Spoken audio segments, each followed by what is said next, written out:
Happy Holi mummy. હાલો, તમને કયો રંગ પસંદ છે? એ રંગથી તમને રંગવું, હાલો. ના ના વો ધમી મને ન રંગતી બટા. અહીંયા હું તો મને એમ થયું કે લાઈને હું જાઉં, પણ અહીંયા તો મારે જવડું કોઈ નથી. હું વહી જાઉં ઘરે. હો તેમ બધા રમો અને પછી પાછા માપમાં રમજો. ઘડીક રમીને વહી આવજો, ઘર ભેગા થઈ જાયજો. અરે વાહ ધમી, તાર થાળી તો બહુ હારી છે હો. નવી ઓલાડીને તો નવી નવી થાળી હારી તો હોય ને. ડાગલા વાળી વળી લાવી હે? એલી આણામાં લાવી કે હું? હા હો, મારા આણામાં લાવીશું. પછી એમાં બધા કલર ને એવું મેં ફેરવી નાખ્યું. કલરની વાટકીઓ મૂકી દીધી. મેં કીધું અત્યારે તો વાપરવાની હોય ને તે લાય અત્યારે લઈ જાઉં. ધમી, હું આવું હો હમણાં. મમ્મી વયા ગયા ને, હવે આપણે મોજ કરવાની છે. હવે આપણે બધા હરખે હરખા છીએ. લેવું હમણાં આવું હો. આ હું ધમા, આ માથે કલરિંગ વાળ કરી આવ્યા ઘડીકમાં તો તેમી, અને કપડાં બગાડી આવ્યા, અને આ હું તેમ વેર કરીને આવ્યા. કોણે રોયલા તમને? મારે તમને બધાને પહેલા બગાડવાના હતા. એ હું આવતો હતો ત્યાં રસ્તામાં મારા ભાઈબંધની ટુકડી મળી, તો એ મને બગાડ્યા વિનાના રે. અને પછી એના હાથમાં ઢોલ હતો, તે ઢોલ હું લઈને વહી આવ્યો. મેં કીધું લાય હવે મોજ કરી લેવા દે. તો માર હાટું એક ઢોલ લેતા આવો ને, મારે વગાડવો છે. અને હા, ઓલી તમાર માથામાં છે ને એવી કલર વાળા વાળી લેતા આવજો હો. કલરિંગ વીક, શું કહેવાય એને, વીક કહેવાય ને, એ લેતા આવજો હો. મારે પહેરવી છે. એ સારું, લઈને આવું હો. સારું કર્યું હો, તેમ માર હાટું પિચકારી લાવ્યા. ઢોલ કરતા પિચકારી રમવાની મજા આવે છે, બધાને રંગવાની. ઓલી કાળી ને તે જોતો કામણ ગાયરી ક્યાં ફરીને ઊભી છે, જોતો. અવળી ના હોય ને અવળી ના હાલે, બધા આંકા મોગા કરીને ઊભા છે, તો એ એક અવળી ઊભી છે તમારી બેન. આ કાળી પાટ તો છે ને નોખી જ રહેવાની છે. લાય એને રોળવા દે. એલી મને રોળે છો કે દુશ્મની કાઢે છો? હું ગાંડાની જેમ મંડાણી છો? તારા બાપને પેટ પડીને ભાડ્યું છે કે ભાડ્યું જ નથી? હોળી જાણે પહેલી વાર કરતી હોય એમ મંડાય જ પડી છે. પણ એમ બુરા ન માનો, હોલી હે. આજ તો રંગવાના જ હોય હો કાળી બેન, તમે બોલો કે ન બોલો? કાળો તારો બાપ, કાળી કાળી કેતીની માર જેવી વિશ્વ સુંદરી કોઈ આ જગતમાં છે નહીં. તે મારું રૂપ હજી જોયું નથી. અંદરથી નહીં હજી તાર મારું રૂપ જોવાનું છે, બહારથી નથી ખાલી જોવાનું. અને મારા નામે બોલાવશે હો, નકર તારા મારે હરખાઈ નહીં રે. શીખીશ હોય ત્યારે તે. હાલો, મારી કલું ત્યારે નથી બાંધવું. હાલ એલી હું તને રોળું, એલી ટપુડી. અરે મારી ઢીંગલી, તું કેથી કોરી રહી જા. હાલ હાલ મારી દીકરી, તને રોળું. હાલ હાલ ધમા, હવે તમે બસ કરો હો. આ હવે તમે ઢોલ બંધ કરો, નકર પછી કાલ કેહો મારા હાથ દુખવા આવ્યા, મંડાય જ પડ્યા સવો તે. ના ના હો, આજ તો તું મને ના પાડતી જ નહીં. આજ તો મને મન ભરીને ઢોલ વગાડી લેવા દે. ઢોલ વગાડવાની કેવી મજા આવી છે. હાથ તૂટી જાય તો ઘોળા તૂટી જાય, પણ ઢોલ તો વગાડી લેવા દે હો આજ મને. એલા એમી બે તાઈ રમવા આવ્યા છે, તેમ બધા ઊભું રહેવા આવ્યા છો. અમને બેને હું તાકીને ઊભા છો. આમ થાળિયું રંગની ભરી છે, બધા રમવા માંડો ને. એમાં કેવું શું પડે? મહેમાન થઈને આવ્યા હોય એમ ઊભા રહી ગયા છો તે. હા એમ હોય તે, એમ મોજ કરી લેવાની હોય. હાલો હાલો મોજ કરો ભાઈ. ધમી હાલ હવે ઘર ભેગી થાવ. હવે હદ થઈ ગઈ છે, બપોર થયા. હવે તો રમતી બન થાકતા જ નથી બે જણા તે. હા હો, ધમી તો સાવ ઘેલી છે, સાવ ઘેલી. તે ઘેલું જ થવાનું હોય. આજ તો મને તો બહુ મોજ પડે હો. હું તો મારા પપ્પાને ઘરે આમ જ રમતી, અને અહીંયા તે હું આમ જ રમવાની છું. દર હોળીએ હું આમ જ રમવાની છું, ધૂળેટીના દિવસે. પણ હવે કંઈક રીત હોય, હારીની નથી લાગતી.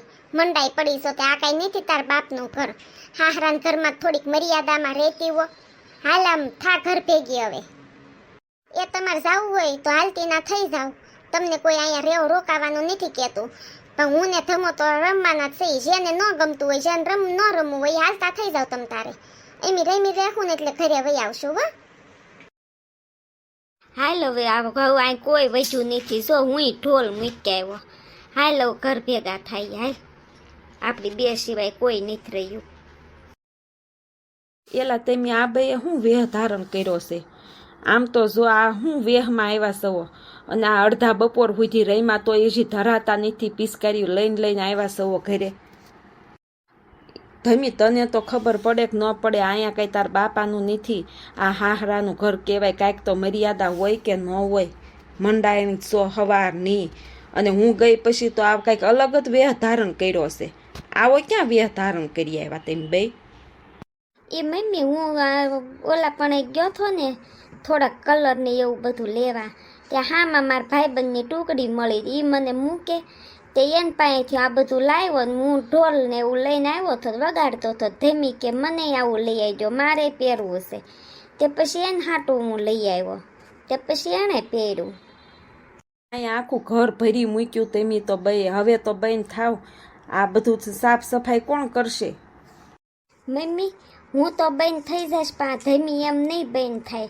તમને વાત કરું, તમે કાંઈ કહેતા નહીં ધીમીને, પણ છે ને ધીમી આમ એક જગ્યાએ ઠંડાઈ વેચતા હતા ને તે એને બિચારીને એમ હતું પાણી ગ્લાસ પીવાનો રાખ્યો લાગે છે, અહીંયા બધાને પાણીની સેવા કરતા હોય, તે એને એમ કે પાણી છે, તે પી ગઈ ને તે એને નશો સડ્યો છે. એ હવે નશો ઉતરે ને પછી બંધ થાય, ત્યાં સુધી એ ન હવે બંધ થાય મમ્મી. એટલે મારે પછી એને એકલીને થોડીક રમવા દેવાય, એટલે મારે હવે એને સાથ આપવો જ પડશે. એમની બે રમા કરવી એ ભાનમાં આવે ત્યાં સુધી. ભાનમાં આવે ત્યાં સુધી હું કાંઈ આવી વાત ન જોવો, મને એને ભાનમાં લાવતા આવડે છે. સાઈન માનીનો રે તું ત્યાં ઘર આખું બાળી મૂક્યું, આ બધું સારું કોણ કરશે? એ તો મમ્મી ધમી જ્યારે ભાનમાં આવશે ને એટલે કરી નાખશે, તમે ઉપાયદી કરવામાં. અત્યારે એને છે ને મન ભરીને રમી લેવાય જો, એને નશો ઉતરે ને ત્યાં સુધી રમશે એ. હો તમને ન ગમતું હોય ને તો તેમીને આ જીગલી ભાઈ વયા જાવ બાજુ રૂમમાં જઈને સુઈ જાવ, એમી ભાઈ રેમા કરવી. આ બધું તાર પપ્પા ભાળી જશે ને એ તો સારું ન લાગે. આ વહુ થઈને આવી રીતના રમે છે ને આવા વેહ કર્યો છે ને, આ તાર પપ્પા આવશે ને તો બહુ પછી ખોટું વધારે થઈ જશે, મોટી બાંધણ થશે. હું તો સહન કરું છું, તાર પપ્પા હાવ નહીં કરે, એટલે હું હારા હાટું કહું છું કે આને તું ગમે એમ કરીને આને ભાનમાં લાય, અને આ બધું હવે તમે બંધ કરો. એમ કરો, તું ને ધમી બાજુ રૂમમાં વયા જાવ, હું ને જીગલી અહીંયા સોફે હુઈ જાય, ત્યાં રમ્યા કરો, કોઈ ભાળે નહીં કાંઈ નહીં. અને પિચકારી છે ને હવે એની ખાલી કરી નાખશે, ખાલી કરીને એના હાથમાં દઈ દે, ભલે પછી હવા આમનામ કર્યા કરતી. એ હો મમ્મી હું લ્યો ધમીને લઈને વહી જાઉં ઓલી રૂમમાં, એને ખાલી પિચકારી દઈ દઉં, ભલે એકલી રેમા કરતી. આવું મારે નથી રમવું, હું થાકી ગયો, હું નાઈ લઉં. ત્યાં ક્યાં કોઈ ભાળે છે, એકલી રમે છે કે કોઈ કાંઈ હારે છે કે કાંઈ? હે શીગલી, આવા કાંઈ ભાડા, આ બહુ તો કેવી ભટકાઈ ગઈ છે, હું મારે બળતરા કરવી. આવા ગાંડા કોઈ કાઢતું છે, ત્યાં કેટલા રમતા હતા, કાઢતું હતું આવા કોઈ ગાંડા?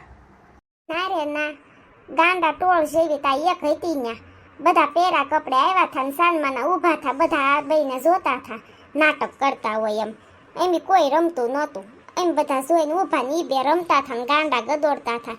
મેં તો બહુ મનાવી, ઘર ભેગી થા હવે આવું નથી સારું લાગતું. મેં તો ઘણું એને કીધું, પણ મને ઈ કે તું સાઈની માની રે કાળી, આવું કહેતી હતી મને. તે તાર કહી દેવાય ને, કાળી હોવ તો ભલે હોવ, પણ મારામાં ગુણ ભર્યા છે હારા, અને ધોળા તો ગધેડાય હોય. તને એટલી ભાન તો નથી, આ હાહરાને ઘરે આવી રીતના રમવા માંડીશ તો તારી એમ તો કહેવાય ને એને મારા વતીનું. હું હોત તો તેને બે ઝાપટ જ ચડાવી દેત ને આ ઊભા તે. હા એટલે જ તે તેમ વહી આવ્યા પછી એણે એના ખેલ શરૂ કર્યા. એ કે હાલો હવે મમ્મી વહી આવી ગયા, હવે આપણે આપણી મોજ કરવી, એમ કરીને પછી એણે શરૂ કર્યા એના ખેલ. હાલ તો એ ભાનમાં આવે ત્યાં સુધી આપણે વાટે નથી રહેવું. આપણે કાકી દીકરી થઈને આ બધું સાફ કરી નાખવી. હાલ ડોલ ભરવા મૂકી દે અને હાવણા લેતી આવી, હાલ આપણે ભાઈ સાફ કરી નાખવી.